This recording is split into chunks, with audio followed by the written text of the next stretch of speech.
ভিডিওর প্রথমেই সবাইকে জানাই শুভ বিজয়ের অনেক অনেক প্রীতি ও শুভেচ্ছা। তো আজকে যে ভিডিওটা তোমাদের সাথে শেয়ার করছি, এটা আমি সপ্তমীর দিন বিকেলবেলা এই লুকটা ক্রিয়েট করেছিলাম। আর সপ্তমী অষ্টমী প্রচণ্ড গরম গেছে, ভীষণ ঘাম হয়েছে, ওই জন্য আমি ভেবেছিলাম একটা সিম্পল বেস মেকআপ করব, যেটা একদম প্যান্ডেল হপিংয়ের জন্য বেস্ট এবং স্টেও করবে একদম রাত অবধি। তো আইব্রোটাকে হালকা করে এঁকে নিচ্ছি এবং সিম্পল একটা নিউড কালারের আই মেকআপ লুক ক্রিয়েট করেছিলাম।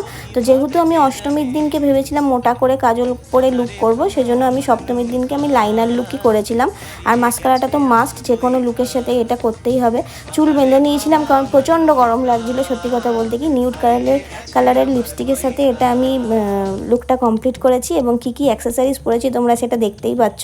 তো তোমরা দেখে বলো আমাকে এই চুড়িদারটাই কেমন লাগছে। এটা আমাকে মা দিয়েছিল স্বাদের সময়, তখনই ভেবেছিলাম সপ্তমীর দিন এরকম একটা লুক ক্রিয়েট করবো এবং তোমাদের সাথে শেয়ার করব। ভালো লাগলে ওপরে চ্যানেলের লিঙ্কটা দিয়ে রাখলাম, সাবস্ক্রাইব করে রাখো। আজকের মতো